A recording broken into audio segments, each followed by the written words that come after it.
If you were to sit opposite me here in my living room, and if we sat together quietly for perhaps a few minutes, we might quite suddenly become present to each other, or more accurately, discover a mutuality of presence that was already here, but was masked by ourselves, these outer garments of personality that we have been wearing without realizing it, to separate us. In that moment, we would experience ourselves not as individuals with two separate centers of being, but as social beings already connected by a spiritual bond that unites us. From the relatively withdrawn detachment of everyday life, we would quite suddenly find ourselves pulled into the immediacy of co-presence, meeting like a Holy Spirit in front of the seemingly separate beings we had been but a moment earlier. The whole process of my life, I think I partly learned it from my parents who were actors.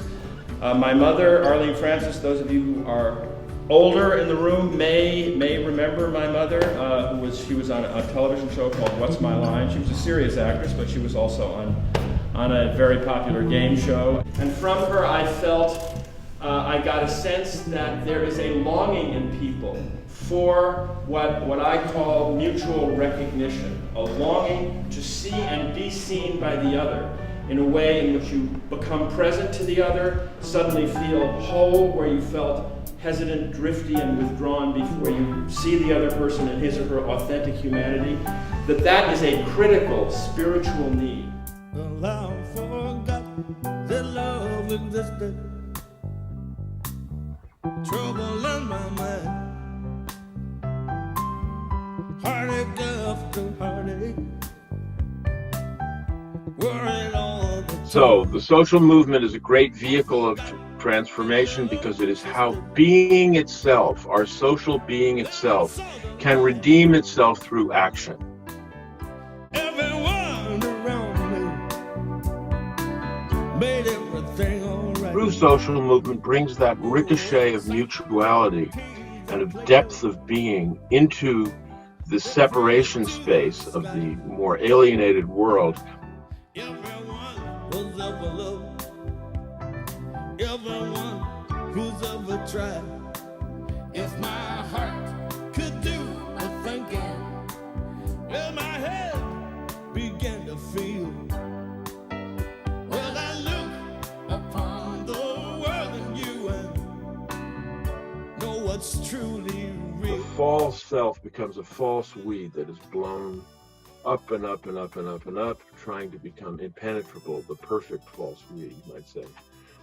The real we is the opposite of that. It's when, through a ricochet among us, we arise from our authentic ground into public space and become a force for liberation of each other.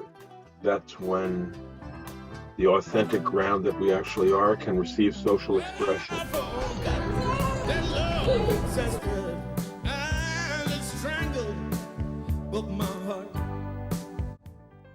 In recognition of his extraordinary contributions to legal scholarship, our community, and our ability to consider a different order of things, the California State University and San Francisco State University are honored to bestow upon Peter Gabel the honorary degree Doctor of Laws.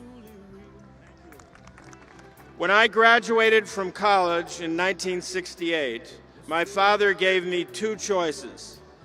Either make $1 million by the time you're 30 or get a seat on the Supreme Court.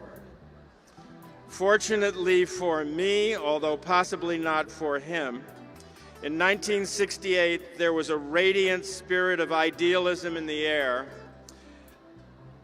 that drew me into the great social movements of that time. All movements that sought to transform the world in a more loving and just direction.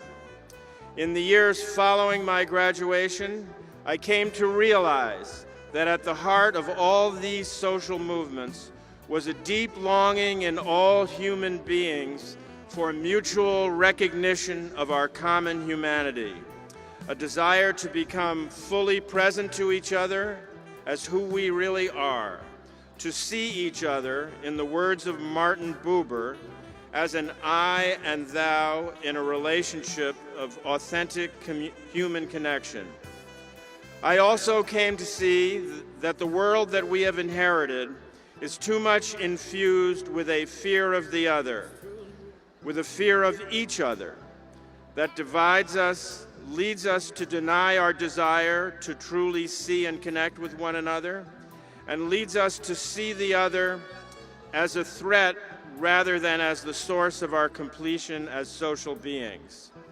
What I learned from the social movements of my youth was that we really can overcome the racism, the sexism, the more pathological forms of nationalism, and the other manifestations of the legacy of fear of the other that we have inherited, but only by building movements and organizations and workplaces and neighborhoods that foster empathy, compassion, and an open-hearted spirit of cooperation that allows our underlying longing for mutual recognition to spontaneously bubble up to the surface, and allows the underlying vulnerability that exists within each of us to become visible to the other person and to have it be met by the affirmation and love and grace that it deserves.